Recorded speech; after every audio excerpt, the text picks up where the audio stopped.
चलो good morning. गतिना नियम में लेक्चर नंबर 12 आज स्टार्ट करीशू।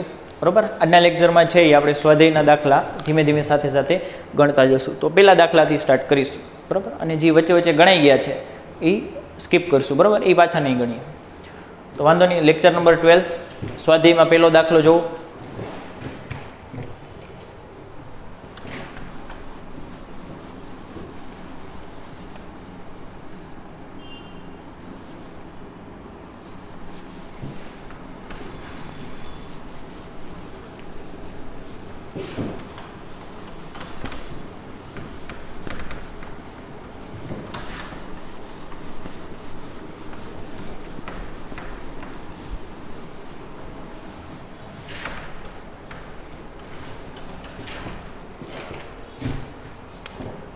लेक्चर नंबर 12 स्वाध्याय में 5.1 नंबर नो दाखलो।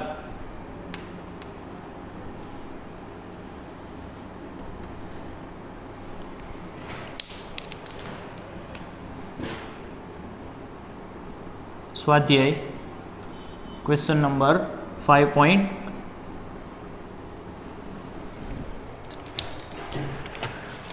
तो दाखलो शुरू करिए ने पहला मैंने भूलाई गयु कि एक मारे छे ने नोंध लखावानी छे। आपणे एक नोंध शुरू करिए पछी ज आगळ जईए। चलो बराबर छे। हमणां दाखलाने 1 मिनिट रहेवा दईए, बराबर। एक नानी एवी नोंध लखावी छे, वधारे कांई नहीं। ई नोंधनुं नाम छे, आम तो तमे नाना धोरणमां भणी गया होय, छतां पण डिस्कस करवामां शुं छे, बराबर छे। कदाच कंईक वधारे जाणवा मळी जाय तमने ने मने बेयने। तो एक छे वजन बळ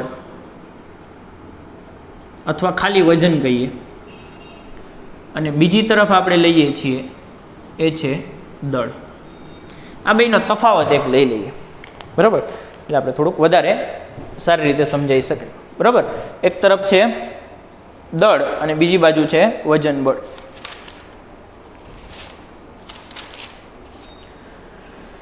કે પેલા તો દળ એટલે શું થાય? દળનો અર્થ થાય કે પદાર્થમાં રહેલો દ્રવ્યનો જથ્થો, પરમાણુ, અણુ બધું આપણે ગણીએ એ બધા દ્રવ્યનો જથ્થો, એને આપણે શું કહીએ છીએ? દળ કહીએ છીએ। તો પદાર્થમાં રહેલો દ્રવ્યનો જથ્થો આને દળ કહેવાય।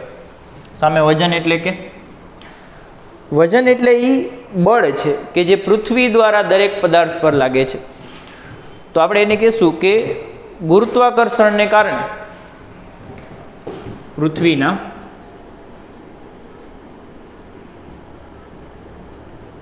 गुरुत्वाकर्षणने कारणे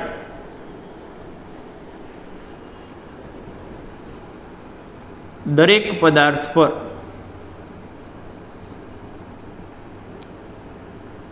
नीचे तरफ, दरेक पदार्थ पर नीचे तरफ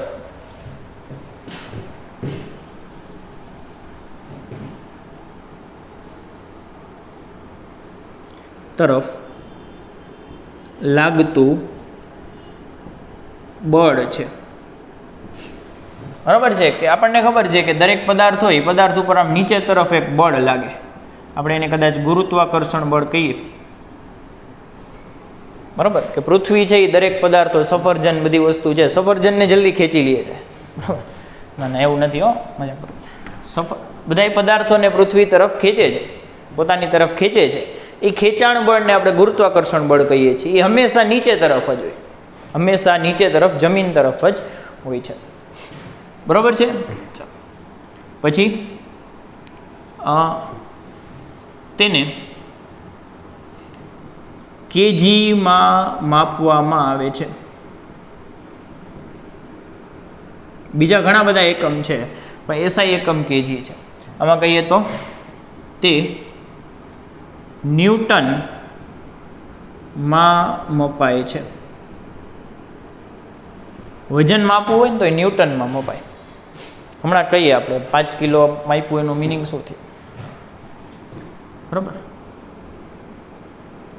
तेनुं सूत्र W बराबर mg थाय। कोईपण पदार्थ पर नीचे तरफ लागतुं बळ mg थाय। ફરીથી કે અત્યારે આપણી પાસે આ પેન હોય તો આ પેનને મૂકી દો એટલે પેન નીચે જશે. નીચે ગઈ એનું કારણ શું? કોઈ ખેંચ્યું હશે તો એ ખેંચાણ બળ, ગુરુત્વાકર્ષણ બળ. એની કિંમત કેટલી હોય? તો એની કિંમત આનું દળ અને ગુણ્યા પૃથ્વી વડે અથવા ગુરુત્વાકર્ષણ બળ વડે અપાતો પ્રવેગ થાય. બળ ગુણ્યા પ્રવેગ એટલે આપણે દળ ગુણ્યા પ્રવેગ એટલે બળ મળી જાય. F ઇઝ ઇક્વલ ટુ માં m ઇન્ટુ એ. ગુરુત્વાકર્ષણને કારણે મળતો પ્રવેગ હોય ને એ ફિક્સ હોય, એ અચળ હોય, જેને આપણે સ્મોલ g વડે બતાવીએ છીએ. જેને શેના વડે દર્શાવીએ છીએ? સ્મોલ g વડે, કે m બરાબર પદાર્થનું દળ અને g બરાબર ગુરુત્વ પ્રવેગ કહેવાય. એને શું કહેવાય? ગુરુત્વ પ્રવેગ. કે પૃથ્વી પોતાની તરફ ખેંચે ને તો જે બળ લગાડે ને એનો પ્રવેગ ફિક્સ હોય. કેના જેટલો હોય? g જેટલો. તો આ પેન પડશે ને અહીંયા નીચે તો પેનનો પ્રવેગ ગોતીએ, એ પ્રવેગ ફિક્સ હોય, પ્રવેગની કિંમત g જેટલી હોય. ગમે તે વસ્તુ ગમે તે ઊંચાઈએથી તમે પાડો, નીચે પાડો એટલે એનો પ્રવેગ આ હોય. ગુરુત્વાકર્ષણને લીધે મળતો પ્રવેગ, ગુરુત્વ પ્રવેગ. આની કિંમત યાદ રાખવાની છે 9.8 મીટર પ્રતિ સેકન્ડનો વર્ગ. 9.8 મીટર પ્રતિ સેકન્ડનો વર્ગ. બરોબર છે? ચાલો અહીં સુધી ભેગા છો? કે વજન એટલે વેઇટને w વડે દર્શાવાય. એનું સૂત્ર થાય m ઇન્ટુ g.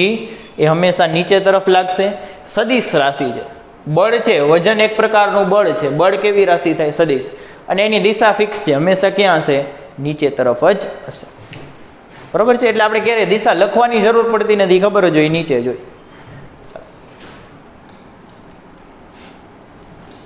બીજું હજી આમાં ઘણા બધા મુદ્દા લખી શકાય, પણ એ અત્યારે આપણે કામના નહીં થાય. જેમ કે વજન છે એ g ઉપર આધારિત છે. તમે ચંદ્ર ઉપર જાઓ તો g ની કિંમત ઓછી થઈ જાય. ચંદ્રનો પ્રવેગ છે ને, ગુરુત્વ પ્રવેગ, એ ઓછો હોય. સ્પેસમાં જાઓ તો g ની કિંમત 0 થઈ જાય. તો સ્પેસમાં વજન કેવું હોય? 0. પણ સ્પેસમાં દ્રવ્ય કેવું હોય? દ્રવ્ય 0 ન હોય. દ્રવ્ય પૃથ્વી ઉપર જેટલું હતું એટલું જ ન્યા હશે. અહીંથી આપણે 100 પરમાણુનો જથ્થો લઈને ગયા હતા, ત્યાં 100 પરમાણુનો જ જથ્થો હશે. બરોબર છે? દ્રવ્યનો જથ્થો બદલાતો નથી અહીંથી સ્પેસમાં જાવ તો. પણ વજન ચેન્જ થઈ જશે, કારણ કે સ્પેસમાં આ 0, ગુરુત્વ પ્રવેગ ખાલી પૃથ્વી ઉપર જ હોય. એટલે કે અંતરિક્ષમાં વજન 0 થઈ જશે, પણ દળ 0 થશે નહીં. આવા ઘણા બધા મુદ્દા છે જે તમે લખી શકશો. વાંધો નહીં, ચાલો અત્યારે આટલું લખી લો. બરોબર? તે હંમેશા નીચે તરફ લાગે છે એવું ક્યાંક લખવું હોય તો એ લખી લ્યો, નકા આને હાઇલાઇટ કરી નાખો. નીચે તરફ.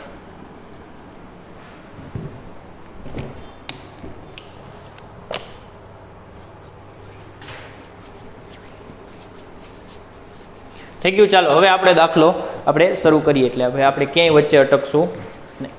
ચાલો જો 5.1.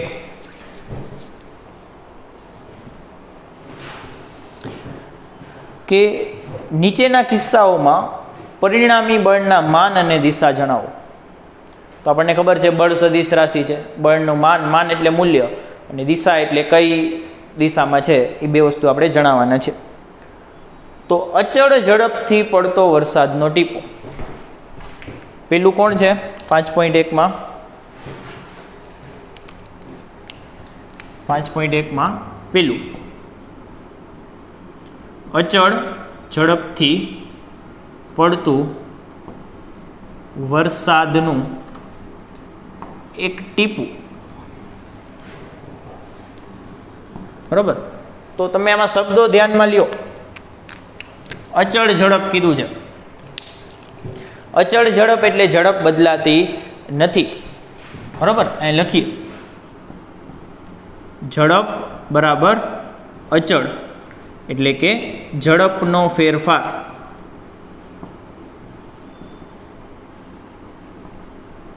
જેને આપણે પ્રવેગ કહીએ છીએ એ કેવો થાય?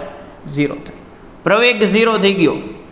પ્રવેગ a બરાબર 0, તો બળ F બરાબર ma. એમાં a 0 છે તો બળ પણ કેવું થશે? 0. કારણ એ બરાબર 0 છે. હર વખતે નહીં લખવું, પહેલી વાર છે એટલે આપણે આવી રામાયણ કરીએ છીએ. બરાબર. હવેથી સીધું એક જ વાક્યમાં આપણે આન્સર આપશું કે ઝડપ અચળ હોય ને તો બળ 0 થાય, કારણ કે પ્રવેગ 0 થાય. બસ આટલી જ વસ્તુમાં બધું આવી જાય. આ ફર્સ્ટ ટાઈમ છે એટલે આપણે ડિટેલમાં લખશું. લખી લો ચાલો. આની પછી બીજું,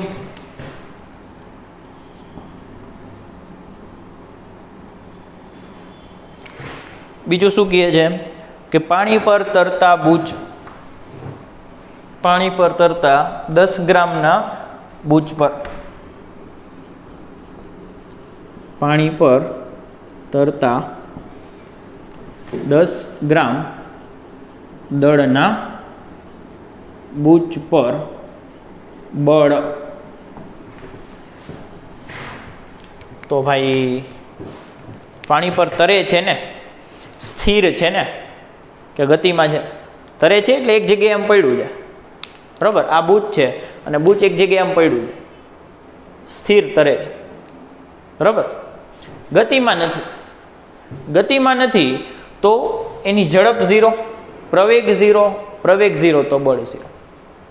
સમજાઈ ગયું કે નહીં? બૂચ સ્થિર છે, સ્થિર છે એટલે એની ઉપર બળ 0 થાય.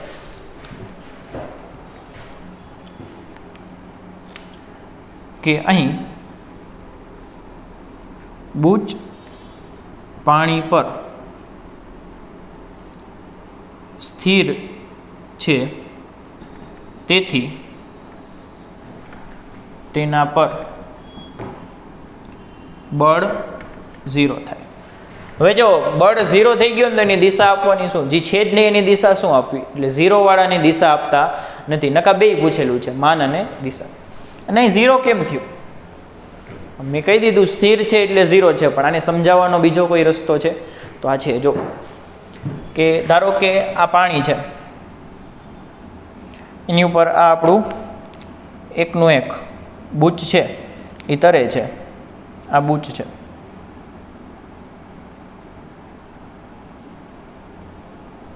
આ બૂચ છે એ પાણી ઉપર તરે છે. બરાબર.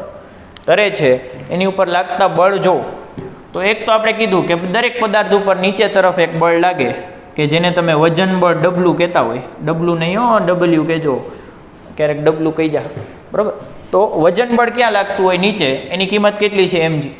બીજું, પાણી ઉપર તરતા પદાર્થ હોય ને એની ઉપર તરફ એક બળ લાગતું હોય, પાણી લગાડતું હોય. કોણ લગાડતું હોય? પાણી. એ પાણી વડે લાગતું બળ ઉપર આવશે. આ બે સરખા હોય તો ટોટલ બળ કેવું થઈ ગયું? 0. આની કિંમત પણ આપણે f લઈ લઈએ અને આની કિંમત પણ f લઈ લઈએ તો એક f ઉપર લાગે છે અને એક f નીચે લાગે છે, તો ટોટલ બળ કેટલું થાય? પરિણામી બળ, પરિબળ કહેવાય 0. પરિણામી, તમારે આખું લખવાનું, પરિણામી બળ કેવું થાય? 0.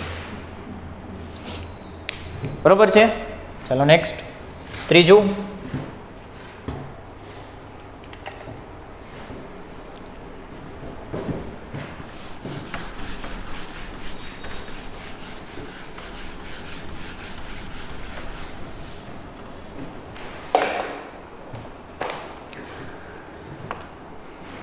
આકાશમાં યુક્તિપૂર્વક સ્થિર રાખેલી પતંગ માટે. હવે કઈ યુક્તિ હશે એ તો આપણને ખબર નથી, પણ એને આકાશમાં પતંગ સ્થિર રાખી છે. બરાબર ને? રહેતી નથી કોઈ દી, આમ જાય ને ઓમ જાય ને. આકાશમાં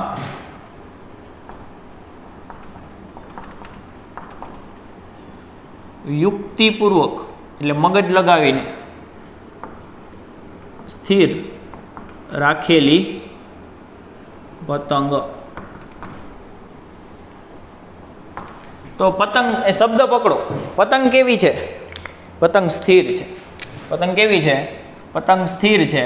સ્થિર છે એટલે બળ 0 થશે. વધારે મારે રામાયણ કરવી નથી. ચાલો એની પછીનું નેક્સ્ટ.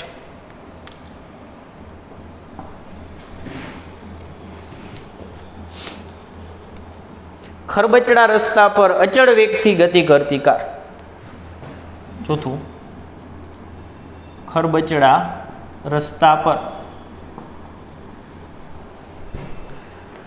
30 કિલોમીટર પ્રતિ કલાકની અચળ વેગથી ગતિ કરતી કાર. તો અહીંયા શબ્દો પકડો. અચળ વેગ એટલે પ્રવેગ 0. આની જેવી જ પાછી રામાયણ થશે. અચળ વેગ પ્રવેગ 0, પ્રવેગ 0 તો બળ 0. એટલે અહીંથી શબ્દ પકડવાનો કે અચળ વેગ એટલે પ્રવેગ બરાબર 0 એટલે બળ બરાબર 0. ચાલો એની પછી પાંચમું થોડુંક વિશિષ્ટ છે કે બધાયથી દૂર રહેલા, બધા દ્રવ્યોથી દૂર રહેલા, વિદ્યુત અને ચુંબકીય ક્ષેત્રોથી દૂર રહેલા ઇલેક્ટ્રોન પર બળ. પાંચમું કયું છે? પાંચમું થોડુંક વિશિષ્ટ છે કે કોનાથી દૂર છે પહેલા લિસ્ટ બનાવી લઈ. દ્રવ્યોથી, વિદ્યુત ક્ષેત્રોથી અને ચુંબકીય ક્ષેત્રોથી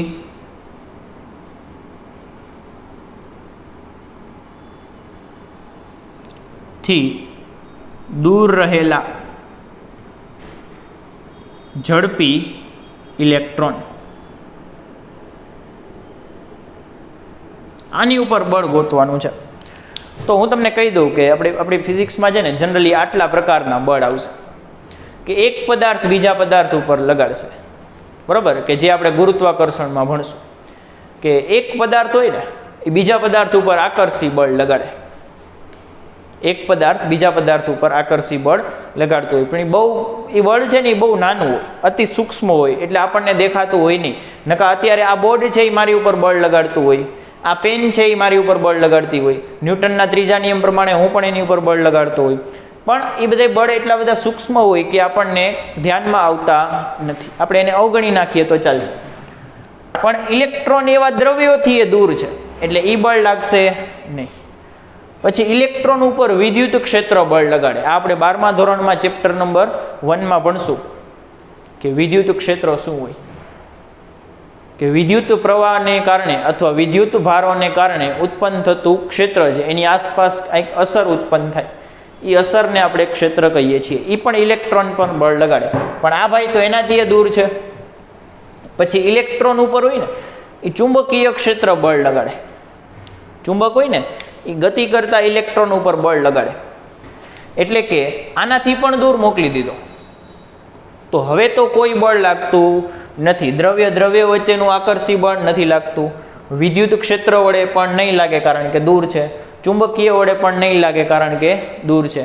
તો ઇલેક્ટ્રોન ઉપર કુલ બળ લાગતું નથી. બળ નથી તો એ અચળ વેગથી ગતિ કરશે અને એને બળની કિંમત કેટલી આવશે? 0 આવશે. એટલે આમાં અહીં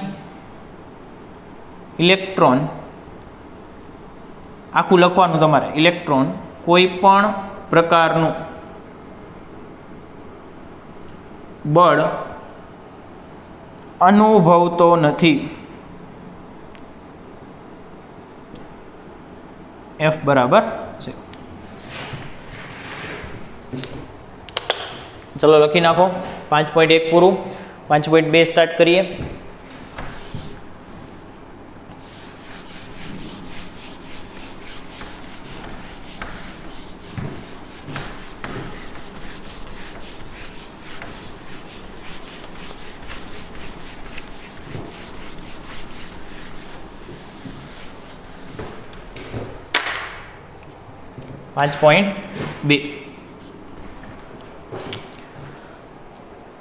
શું કહે છે જોવો તો કે એક 0.05 કિલોની એક લખોટીને હવામાં ઊંધો ફેંકવામાં આવે તો તેના પર નીચેના કિસ્સામાં બળનું માન અને દિશા મેળવો. બરાબર. ઊંધો ફેંકેલી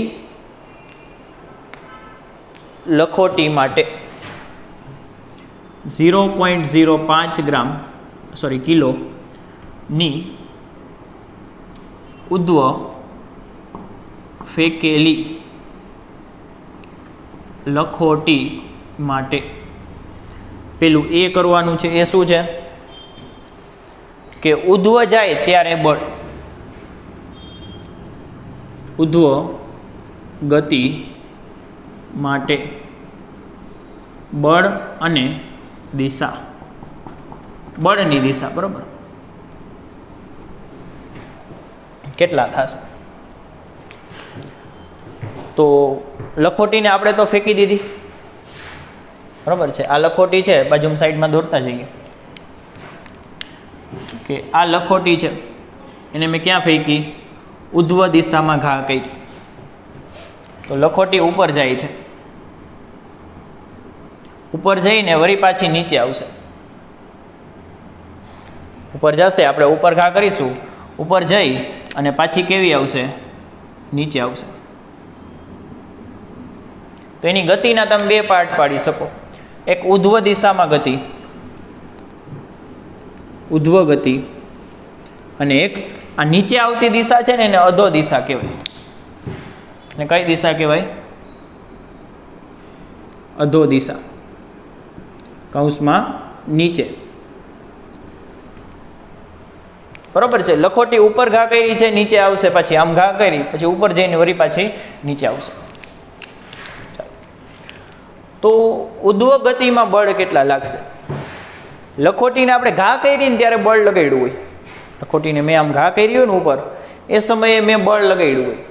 એકવાર ઘા થઈ ગઈ પછી મારા દ્વારા લાગતું બળ 0 થઈ જાય, પછી હું કોઈ બળ લગાડતો નથી. તો લખોટી આમ હવામાં ઉપર ચાલી જાય છે, એની ઉપર કયું બળ લાગતું હોય? તો તમે વિચાર કરો કે બધાને નીચે ખેંચવાવાળું બળ કોણ છે? ગુરુત્વાકર્ષણ બળ. ક્યાં હોય? નીચે લાગતું હોય. એટલે કે ઉધ્વ ગતિ માટે તેના પર લખોટી પર નીચે કૌંસમાં અધો દિશામાં ગુરુત્વાકર્ષણ બળ, એને ક્યારેક વજન બળ પણ કહેવાય. એટલે લખોટી ઉપર નીચે તરફ બળ લાગશે. લખોટી ભલે ઉપર જાય છે પણ બળ ક્યાં લાગશે? નીચે લાગશે. આ બળ નીચે તરફ લાગશે. W બરાબર mg જેટલું બળ લાગે. કેટલું બળ લાગે? દળ ગુણ્યા ગુરુત્વ પ્રવેગ. આ mg જેટલું બળ લાગે. એમની કિંમત છે લખોટીની આયરે 0.05. જીની કિંમત મેં તમને લખાવી. જીની કિંમત 9.81 મીટર પ્રતિ સેકન્ડ સ્ક્વેર થાય. પણ ટેક્સ્ટબુકમાં કીધું છે કે આને 10 લઈ લ્યો. કીધું હોય ને ત્યારે 10 લેવાનું, બાકી દોઢ નહીં થવાનું. ટેક્સ્ટબુકમાં ઉપર કીધું છે એટલે આપણે 10 લઈ લેશું. તો અહીંયા જીની કિંમત મૂકી દઉં 10, એટલે આ આવશે કેટલું આવશે? 0.5 ન્યૂટન. બળ છે, સદિશ છે, દિશા આપવી પડશે તો નીચે તરફ. બરોબર. દિશા તમે કેટલી રીતે આપી શકો? તે ઓલા પાટિયા મારીને I J K, કાં પછી થીટા બતાવીને કે ભાઈ આટલા ખૂણે લાગે છે, કાં પછી આવું બાજુમાં લખીને કે ભાઈ નીચે જાય છે, ઉપર જાય છે, તો પણ ચાલી જાય છે. બરોબર છે. ચાલો બીજું બી. બીમાં કીધું છે અધો દિશામાં આવતી વખતે, અધો દિશામાં ગતિ દરમિયાન, એટલે કે હવે લખોટી છે ને એ નીચે જાય છે. લખોટી નીચે જાય તોય ઓલો ગુરુત્વાકર્ષણ થોડી ને મોકશે, એ તો નીચે જ લાગશે. બરાબર. W હંમેશા નીચે જ લાગે, ઉપર જાય કે નીચે જાય. એની કિંમત આટલી ને આટલી રહીએ 0.05 ગુણ્યા જીની કિંમત 10 એટલે 0.5 ન્યૂટન, અને પાછું નીચે તરફ જ લાગશે. સમજાઈ ગયું? લખોટી ઉપર જાય કે નીચે જાય, વજન બળ હંમેશા, ગુરુત્વાકર્ષણ બળ હંમેશા નીચે જ હોય. ચાલો આની પછી ત્રીજું. Thank you.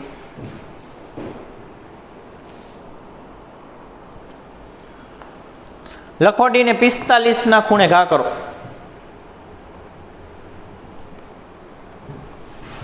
લખોટીને 45 ખૂણે ઘા કરો. ઓલી બાજુ લખું છું AB ને હવે આ C. લખોટી 45 કોણે ફેંકતા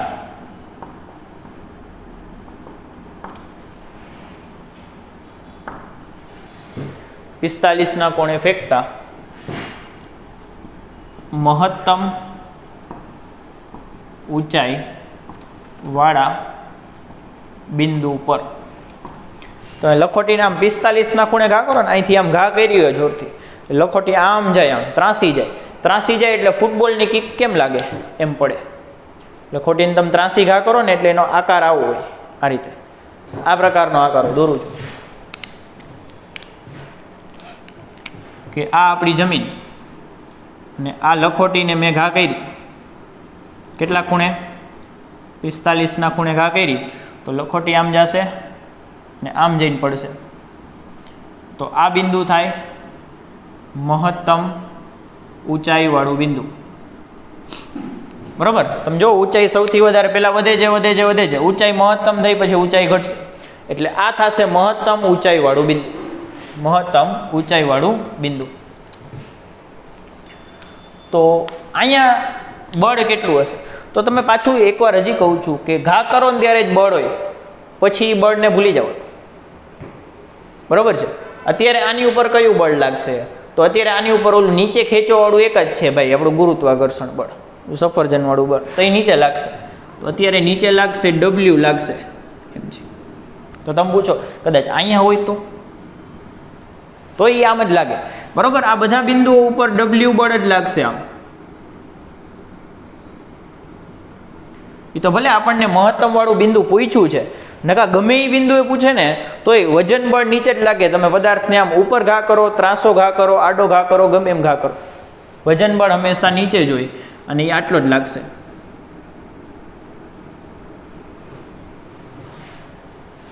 બરાબર છે?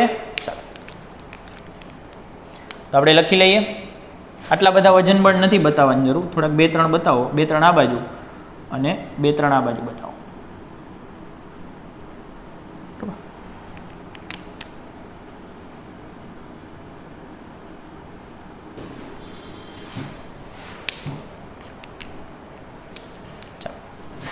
તો ગતિના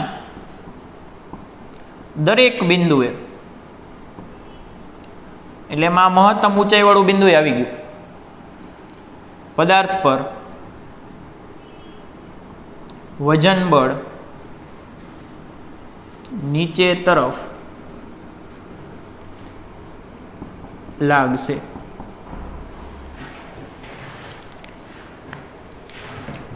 લખી લો. ચાલો 5.2 પૂરું થયું.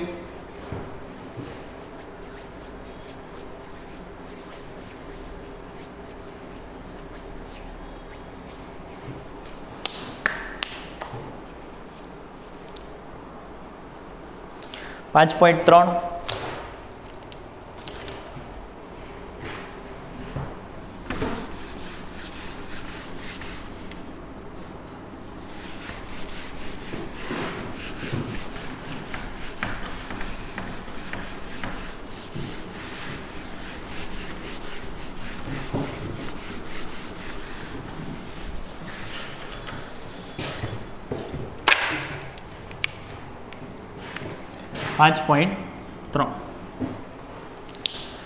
ક્વેશ્ચન શું કહે છે? જો 0.1 કિલોનો પથ્થર છે, 0.1 કિલોનો પથ્થર છે, 100 ગ્રામ થાય ને, 0.1 કિલો એટલે 100 ગ્રામનો એક પથ્થર છે, એને જુદી જુદી જગ્યાએથી પાડવાનું છે, એની ઉપર બળ અને તેની દિશા ગોતી દેવાની છે. બરાબર છે? તો પહેલા પથ્થરને ક્યાંથી પાડ્યો છે? લખીએ. પથ્થર નું દળ બરાબર 0.1 kg. પેલું એ ક્યાંથી પાડ્યો છે? સ્થિર રહેલી ટ્રેનની બારીમાંથી પાડ્યો છે. કે આ બાજુ ટ્રેન ઊભી છે, બરાબર? ટ્રેન દોરવાની છે કા, આ ટ્રેનની બારીમાં આ લોકો બેઠા છે, અહીંથી પથ્થર આમ પાડ્યો નીચે. ટ્રેન સ્થિર છે, બરાબર? અત્યારે જે ટ્રેન છે એ કેવી છે? સ્થિર છે. તેની બારીમાંથી પથ્થર પાડ્યો છે, તો શું થશે? તો એની ઉપર ગુરુત્વાકર્ષણ બળ લાગતું એટલે એ પડી ગયો. બીજું તો કાંઈ આમાં છે નહીં, કે સ્થિર રહેલી ટ્રેનની બારીમાંથી આપણે પથ્થરને બહાર મૂકી દીધો તો એ નીચે તરફ જશે, કયા બળની અસર હેઠળ નીચે તરફ જશે? તો ગુરુત્વાકર્ષણ બળ. કે સ્થિર ટ્રેનની બારીમાંથી પથ્થર પડતા તેના પર બળ બરાબર એક જ બળ લાગે. કયું બળ લાગે? વજન બળ. કેટલું થાય? mg જેટલું. m કેટલું છે? 0.1 અને g ની કિંમત 10, એટલે કે 1 ન્યૂટન જેટલું બળ લાગશે. બળનો એકમ શું આવશે? 1 ન્યૂટન. દિશા આપવી પડશે તો દિશા મારે કહેવાનું ક્યાં થશે? નીચે તરફ. ચાલો બી. હવે ટ્રેનને ગતિ કરાવે છે કે અચળ ઝડપથી દોડતી ટ્રેન છે, તો એ આન્સર આ જ આવશે. બરોબર. ટ્રેન ઊભી હોય, દોડતી હોય, કે ટ્રેન પ્રવેગિત હોય, એમાંથી પથ્થર નીચે મૂકો ને એટલે એની ઉપર એક જ બળ લાગે. આપણે લખતા જઈએ. તો બીજું 36 જ છે ને, 36 કિલોમીટર પ્રતિ કલાક થી 36 કિલોમીટર પ્રતિ કલાકની અચળ ઝડપે ગતિમાં હોય તેવી ટ્રેન માટે. હવે એની બારીમાંથી પથ્થરને નીચે ઘા કરવાનું છે. તો ટ્રેન ગતિમાં હોય તો શું થઈ ગયું? ટ્રેન તો એક્સ દિશામાં ગતિમાં હશે ને. ટ્રેન કઈ દિશામાં ગતિમાં હશે? એક્સ દિશામાં. પથ્થર મેં ટૂંકું કરીને બહાર ઘા કર્યો તો પથ્થર કઈ દિશામાં આવશે? વાય દિશામાં. બરાબર. તો કાંઈ ફરક પડતો નથી. એની ઉપર તો એક જ બળ લાગશે કે અહીં ઉપર મુજબ જ બળ લાગશે. બરાબર. કેટલું હશે? વજન બળ નીચે તરફ, એટલે કે F બરાબર W. W એટલે વજન, એટલે mg. બળ F W બધું સરખી વસ્તુ છે. m છે 0.1, g 10, એટલે આવશે 1 ન્યૂટન. ક્યાં લાગશે? નીચે તરફ. ચાલો આની પછી હવે કહે છે ટ્રેન પ્રવેગમાં હોય તો, કે ટ્રેન પ્રવેગિત ગતિ કરતી હોય તો તમે યાદ કરો કે આપણે જ્યારે બીજો નિયમ ભણ્યા ને ત્યારે બીજા નિયમના અગત્યના મુદ્દા લખ્યા હોય. બીજા નિયમના અગત્યના મુદ્દા આપણે લખેલા હોય કે પદાર્થ પરનું બળ છે ને એની તે ક્ષણે કેવી પરિસ્થિતિ છે ને એની ઉપર આધારિત છે. પેલા ક્યાં હતો એની ઉપર કોઈ આધારિત નથી. ટ્રેનમાં હશે તો ટ્રેન મુજબનું બળ લાગશે. ટ્રેન મૂકી દેશે તો પછી ટ્રેનમાં એની ઉપર કેવું બળ લાગતું હતું એની એને કોઈ સ્મૃતિ અથવા તો યાદશક્તિ હશે નહીં. કયા ક્ષણે એની પરિસ્થિતિ કેવી છે એની ઉપરથી પદાર્થ ઉપર બળ લાગતું હોય છે. બરોબર. પદાર્થને તમે બળ લાગે છે એવી ટ્રેનમાંથી બહાર ઘા કરો કે ટ્રેન છે એની ઉપર આમ બળ લાગે છે, તો પથ્થર એની અંદર પડ્યો છે એટલે એની ઉપર પણ એટલું જ બળ લાગશે. ફરીથી કે આ બ્લુ ભાગ છે ને એ પથ્થર સમજી લો. બરોબર છે. અને આ ટ્રેન સમજી લો. તો આ જાય છે તો ટ્રેન ઉપર ધારો કે બળ લાગતું હોય તો પથ્થર ઉપર પણ લાગશે. પણ હવે કાંઈક થયું અને પથ્થર છે એ અહીંયાથી આમ બહાર પડી ગયું. પથ્થર જ્યારે ટ્રેનને મૂકી દીધી ત્યારે આના કોઈ બળની અસર હવે આની ઉપર થશે. આનું ભૂલી જવાનું, જૂનું ભૂલી જવાનું. હવે જેવો બહાર પડ્યો પથ્થર છે એ ટ્રેનમાંથી બારીમાંથી બહાર પડી ગયો તો હવે એની ઉપર પડી જશે એટલે એક જ બળ લાગશે. એ કયું લાગશે? નીચે તરફ ગુરુત્વાકર્ષી બળ. એને કોઈ જૂના બળની યાદશક્તિ હશે નહીં કે જૂનું બળ ઉપર નવું બળ આધારિત હોય નહીં. જૂનું ભૂલી જવાનું. પરિસ્થિતિ ગઈ એટલે આપણે નવી પરિસ્થિતિ મુજબ વિચારવાનું. ચાલો લખીએ. આવશે સી કે શું આપ્યું છે? ટ્રેન 1 મીટર પ્રતિ સેકન્ડ સ્ક્વેરથી પ્રવેગ આપેલો છે. બરાબર. 1 મીટર પ્રતિ સેકન્ડ સ્ક્વેરથી ગતિમાં હોય તેવી ટ્રેનમાંથી પથ્થર પડતા, બરાબર. તો અહીંયા આપણે લખીએ કે પથ્થર ટ્રેનમાં હોય ત્યારે તેના પર બળ, બરાબર. ટ્રેનમાં હોય, ટ્રેનમાં આમ પડ્યો છે, ટ્રેનમાં જમીન ઉપર બેઠો છે, ટ્રેનમાં પથ્થર છે એ જમીન ઉપર પડ્યો છે. તો જમીન ઉપર પડ્યો હોય ને ત્યારે ગુરુત્વાકર્ષણ બળ અને જમીન આપણને કંઈક બળ આપે, એ બંને બળનો સરવાળો 0 થાય, બરાબર. ત્યારે ગુરુત્વાકર્ષણ બળ નહીં ગણવાનું. ફરીથી જુઓ કે આ પથ્થર છે એ જમીન ઉપર પડ્યો હોય ને તો નીચે લાગે એ ગુરુત્વાકર્ષણ બળ, વજન બળ. પછી પથ્થરે કોની ઉપર બળ લગાડ્યો? જમીન ઉપર. તો જમીન પથ્થર ઉપર લગાડશે એટલે આ વિરુદ્ધ દિશાનું બળ, એટલે પથ્થર ઉપર પરિણામી બળ 0 થઈ જાય. જમીનમાં પડ્યું બળ ન લાગે. એટલે ટ્રેનની અંદર પથ્થર સપાટી ઉપર પડ્યો હોય ત્યારે તેના પર બળ, તો દળ ગુણ્યા પ્રવેગ m/a. m કેટલો થાય? 0.1. અને ટ્રેનની અંદર છે એટલે ટ્રેનનો પ્રવેગ લાગુ પડશે.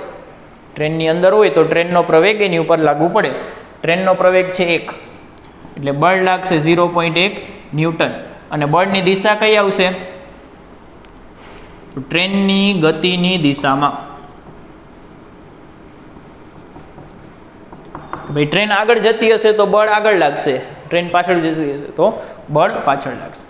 પણ હવે જો પથ્થર ટ્રેનમાંથી પડી જશે તો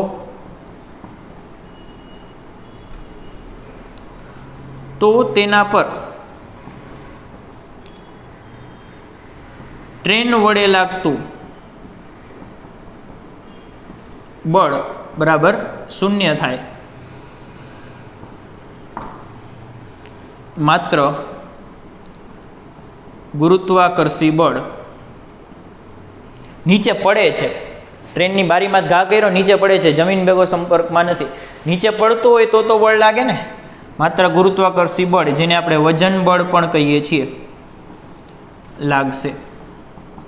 અને એની કિંમત કેટલી થશે? mg જેટલી. m એટલે 0.1 અને g એટલે 10, એટલે 1 ન્યૂટનનું બળ નીચે તરફ. લખી લ્યો ચાલો. બરોબર. આની અંદર ડી પણ આવી ગયું. આ ડી છે, આ વાળું જે મેં એક્સ્ટ્રા કરાવ્યું ને, આ ડી ઓપ્શન છે.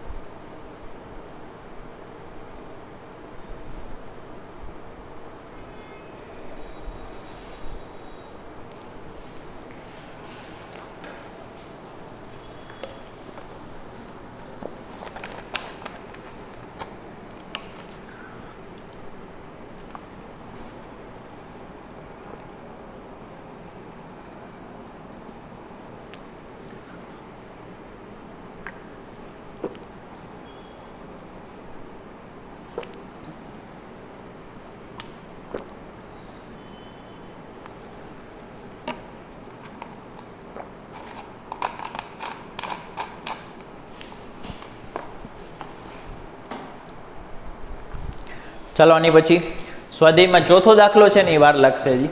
ચોથો દાખલો આપણે થોડાક સમય પછી ગણીશું. પાંચમો છઠ્ઠો ગણાઈ ગયા છે. 1 2 3 અત્યારે ગણી નાખ્યા. ચોથો પછી ગણશું, ચોથાને વાર લાગશે. પાંચમો થઈ ગયો છે, છઠ્ઠો થઈ ગયો છે, સાતમો કરીએ. સાતમાંથી શરૂઆત કરીએ, બરાબર. સ્વાધ્યાયમાં 5.7. મેં તમને એક છેલ્લે એક વસ્તુ કીધી હતી કે બને ને તો દાખલા બધા ભેગા રાખવા. ભલે કદાચ પછી તમારે એકવાર વધારે લખવા પડે, પણ દાખલા બધા એક સાથે હોય ને તો તમારે ફિઝિક્સમાં એક્ઝામ વખતે બહુ જ કામ આવશે. એક ભેગા ગણી નાખવાના, બરાબર છે. ચાલો વાંધો નહીં. સાતમો દાખલો સ્વાધ્યાયમાં.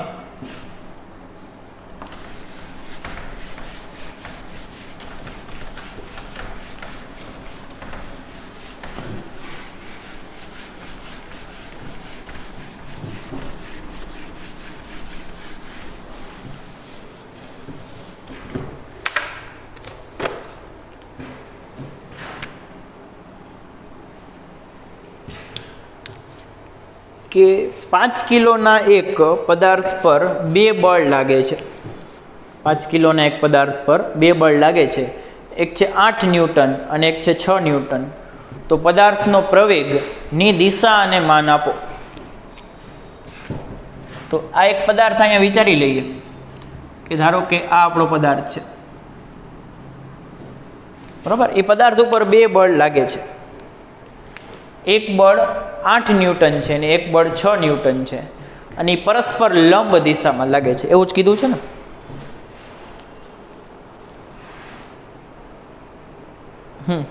પરસ્પર લંબ એવા 2 બળ લાગે છે. તો ધારો કે આ બાજુ 8 ન્યૂટન લાગે છે અને આને લંબ એટલે આમ ઉપર આ 6 ન્યૂટન બળ લાગે છે.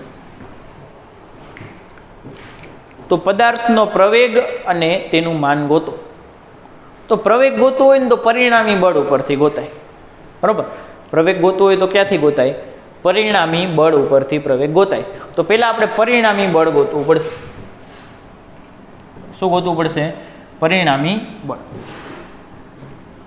કે પદાર્થ પર આનો સીધો જવાબ જ લખાવું છું, બરાબર. અત્યારે એનું એક દળ આપ્યું છે આપણને, એમ આપ્યું છે, એમ બરાબર 5 કિલો વાળું છે. તો પરિણામી બળ પદાર્થ પર પરિણામી બળ, જેને આપણે FR વડે દર્શાવીએ છીએ. R four resultant. રિઝલ્ટન્ટ એટલે પરિણામી. પરિણામીનો નીચે R થાય. ખાલી મૂલ્ય જ ગોતીએ છીએ, બરાબર. દિશાનું પછી થીટા આપણે પછી ગોતી લઈશું. તો સૂત્ર શું છે? અંડરરૂટ ઓફ 2 બળનું પરિણામી બળ. 2 બળના પરિણામી બળનું સૂત્ર છે F1 સ્ક્વેર વત્તા F2 સ્ક્વેર વત્તા 2F1 F2 કોસ થીટા. યાદ કરો કે 2 બળ આવું આપણે ગણી ગયા છીએ. 2 બળ હોય તો પરિણામી બળ છે એ આ સૂત્ર વડે અપાય. પહેલાનો વર્ગ બીજાનો વર્ગ વત્તા 2 ગુણ્યા પહેલું બીજું કોસ થીટા. આખું ક્યાં રાખવાનું? અંડરરૂટમાં લખવાનું, એટલે પરિણામી મળે. અહીંયા થીટા કેટલો થશે? તો થીટા એ F1 અને F2 વચ્ચેનો ખૂણો, એટલે થીટા બરાબર અહીં 90 ડિગ્રી થશે. થીટા કેટલું થશે? 90 ડિગ્રી. અને કોસ 90 ની કિંમત કેટલી થાય? કોસ થીટા બરાબર કોસ 90. કોસ 90 0 થાય.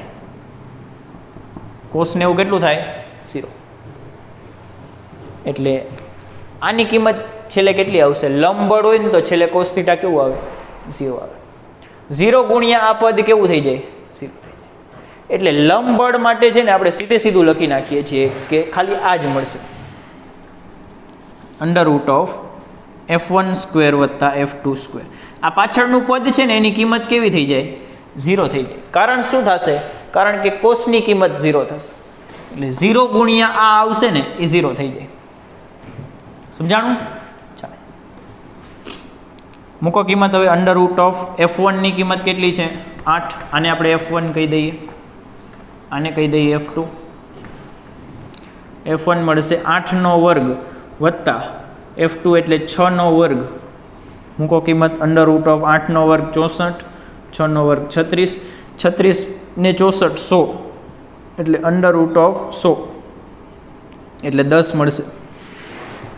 પરિણામી બળ કેટલું મળ્યું? 10. એકમ આવશે ન્યૂટન. ને બળની દિશા કઈ હોય? તો આ બેયની વચ્ચે ઓલું યાદ કરો, એક સબાચકાની રીત કીધી હતી કે આ એક બળ હોય, આ બીજું બળ હોય, તો આને પાછું અહીંયા ડોટેટ કરવાનું, આને અહીંયા ડોટેટ કરવાનું. આનું વિકર્ણ હોય ને એ આપણને પરિણામી આપે. એટલે જનરલી બેયની વચ્ચેથી નીકળતી એક આવી રેખા બતાવી દેવાની. આને કહેવાય પરિણામી બળ FR. આ બેયની વચ્ચે ક્યાંક હોય, બેયની વચ્ચે ક્યાંક હોય. ચાલો હવે થીટા ગોતશું. બીજું શું ગોતશું આપણે? અહીંયા થીટા ગોતશું. પરિણામી બળ તો મળી ગયું. અને પ્રવેગ ગોતવાનું છે. પ્રવેગ તમે જાતે ટ્રાય કરી શકો કે બળ બરાબર દળ ગુણ્યા પ્રવેગ F = ma. તો અહીંયા ma લખો.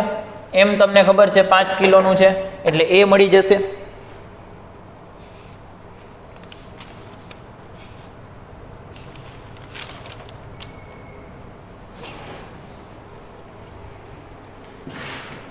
બરાબર. પહેલા આપણે થીટા ગોતી લઈએ. કે આ બળ છે ને એ કેટલા ખૂણે લાગે છે. આ ખૂણો મારે ગોતવો છે. થીટા તો આનું નામ આપ્યું છે, આનું નામ થીટા આપ્યું છે, તો આને થોડુંક અલગ નામ આપવું જોઈએ. તો આને આપણે નામ આપી દઈએ ફાઈ. બરોબર છે, નામ તમારા મનમાં આવી આપવાની, એમાં કોઈ વાંધો નથી. ABCD આપો તોય કોઈ વાંધો નથી. મેં આને થીટા આપવાનું હોય જનરલી, પણ થીટા આપણે આને આપી દીધું. આ 6 અને 8 વચ્ચેના ખૂણાને થીટા કીધું છે, એટલે આને આપણે ફાઈ કહી દઈએ. આ ફાઈની નિશાની છે. બરોબર. ચાલો, તો tan phi બરાબર પરિણામી બળનો ખૂણો. એની માટે આપણે કરીશું tan phi બરાબર y ઘટક છેદમાં x ઘટક. y ઘટક કેટલો છે? તો y ઘટક y દિશામાં કયો છે? આ 6 છેદમાં x આવશે 8. એટલે અહીંથી ગણશો એટલે 3/4 આવશે tan phi. હવે આ 3/4 એની કિંમત ગોતો. 3/4 0.7 ચોક 28 એટલે વૈધા 2 પાછો 0 4 5 20 0.75 જેવું થાય છે. કેટલું થશે? 0.75. તો હવે તમારે પાછું ટેબલમાં જોવું પડે કે કયા ખૂણા માટે ટેનની કિંમત 0.75 મળે છે. કયા ખૂણા માટે ટેનની કિંમત 0.75 મળે છે, અથવા આ આપેલું હોય. બરાબર, કે ટેન આટલાની કિંમત 0.75 થાય છે. તો અહીંયા તમારે આન્સર આવશે એ હશે 37 ડિગ્રી. આની ઉપરથી જો ફાઈ ગોતવામાં આવે ને તો એ 37 ડિગ્રી મળશે. કેટલો મળશે? 37 ડિગ્રી. આવું તમને બાજુમાં આપેલું હોય કે tan 37 બરાબર 0.75 થાય. તો આની ઉપરથી કહી શકાય.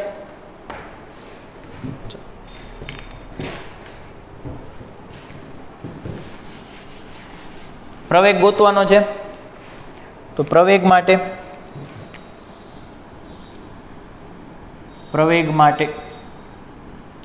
F બરાબર ma. પરિણામી કેટલું મળ્યું? 10.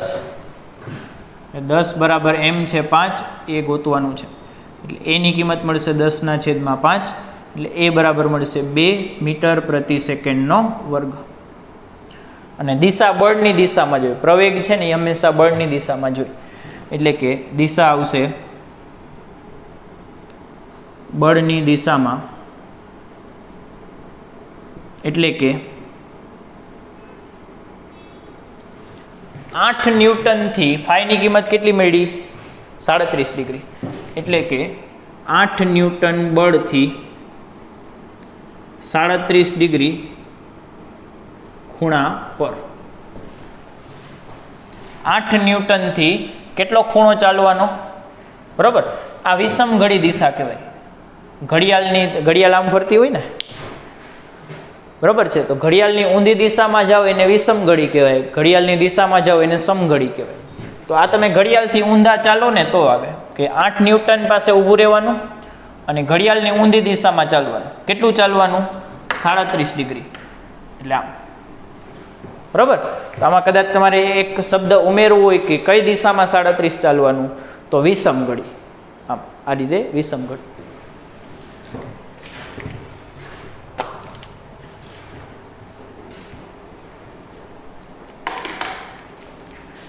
આની પછી 8મો દાખલો આપણે થઈ ગયો છે.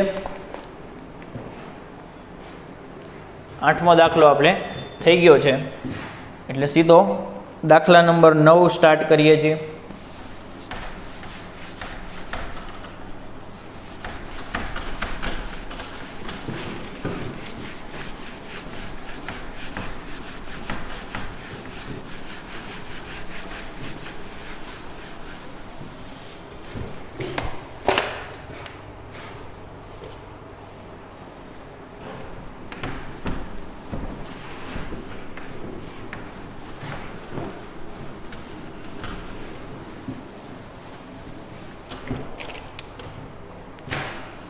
દાખલા નંબર 9.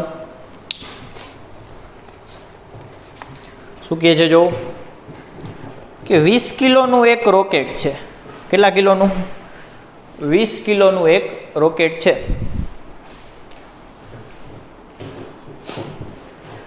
બરોબર છે. તે ઉધ્વ દિશામાં 5 મીટર પ્રતિ સેકન્ડના પ્રવેગથી જાય છે. તો વિસ્ફોટથી લાગતો ધક્કો ગણો. કે એક 20,000 કિલોનું 20,000 કિલો છે ને, હા 20,000 કિલોનું રોકેટ છે. તો આ શું આપેલું છે? રોકેટનું દળ આપેલું છે. બરાબર 20,000 કિલો. કેટલા પ્રવેગથી ઉપર જાય છે? તો ઉપર જવાનો પ્રવેગ એ બરાબર 5 મીટર પ્રતિ સેકન્ડનો વર્ગ. તો પ્રારંભિક વિસ્ફોટથી મળતો ધક્કો ગણો. તો રોકેટને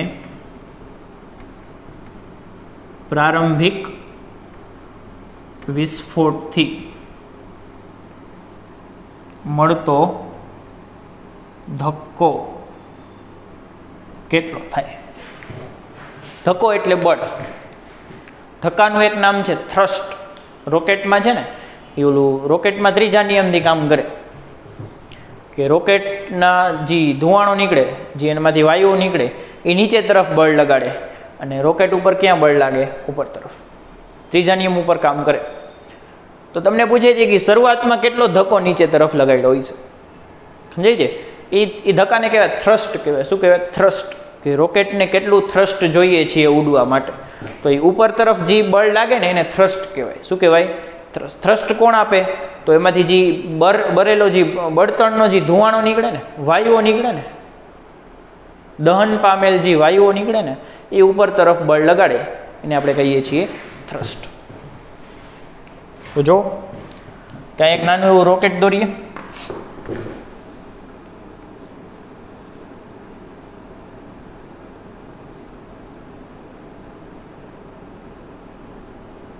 બરાબર, આ છે આપણું રોકેટ. હો, આનાથી સારું તો ઓલું રોકેટ હોય દિવાળીનું. વાંધો નહીં, તમારે સારું બનાવવું હોય તો તમારું રોકેટ બનાવો. બરાબર, અહીંથી ધુવાણો નીકળશે.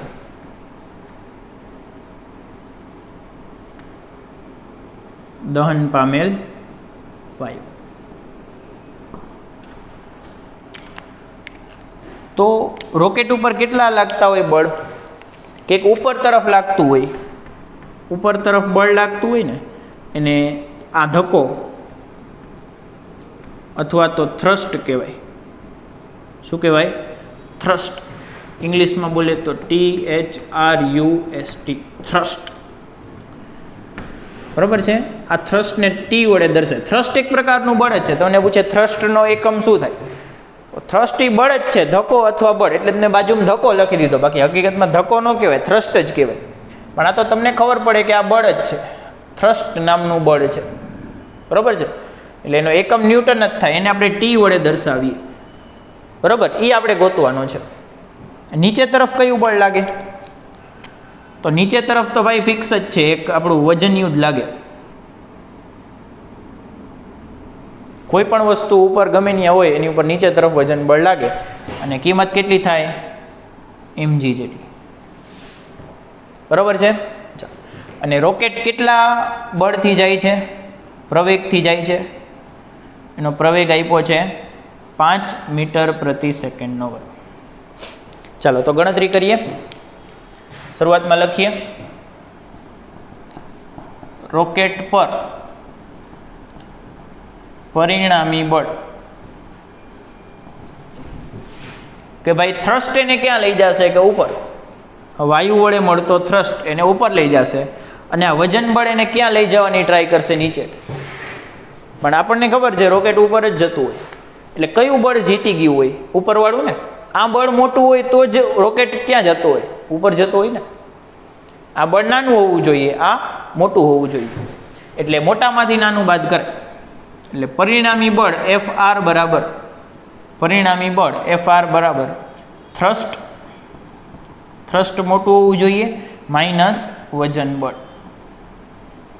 થ્રસ્ટને આપણે ટી વડે બતાવીએ છીએ, વજન બળને mg વડે બતાવીએ છીએ. પછી એફની કિંમત આપણને ખબર હોય, એફ બરાબર શું થાય? એફ બરાબર થાય ma. એફ બરાબર શું થાય? ma થાય. બધી કિંમત મૂકી દો. એમ કેટલો છે? 20,000 કિલોનો છે. એનો પ્રવેગ કેટલો છે? 5નો છે. બરાબર ટી મારે ગોતવાનું છે. માઇનસ એનું દળ 20,000 અને જીની કિંમત 10 લઈ લઈએ. બરાબર, જી બરાબર 10 લઈ લઈએ. બસ તો ગુણાકાર કરો. 20 5 100, 20 5 100. પાછળના મીંડા એમને બરાબર ટી માઇનસ આમાં એક મીંડું ઉમેરી દો. 2 ને 2 4 ને આવી જાય 5. ચાલો આને આ બાજુ લઈ આવો. એટલે ટી બરાબર 1 પાછળ કેટલા મીંડા છે? 2 2 4 ને 5 થયા. વત્તા અને આમ લઈ આવો 2 ને 3 5. બરોબર, સરવાળો કરો. બેમાં 5 5 મીંડા છે એટલે આ 1 લાખ છે ને આ 2 લાખ છે. ટોટલ કેટલો આવે? 3 લાખ. પણ લાખ ન લખી આવતા, ન્યૂટન. ટી આટલું મળ્યું. હવે તમે ભણી ગયા હોય કે બહુ વધારે મીંડા ન લગાડો હોય ને તો ઓલા પૂર્વક લગાડી શકો, કિલો ન્યૂટન ને એવું બધા. કિલો એટલે 3 મીંડા કાઢો એટલે કિલો આવી જાય. તો ટી બરાબર આવશે 300. આ 3 મીંડા કાઢો એટલે કિલો ન્યૂટન. ક્યાં લાગશે? ઉપર તરફ.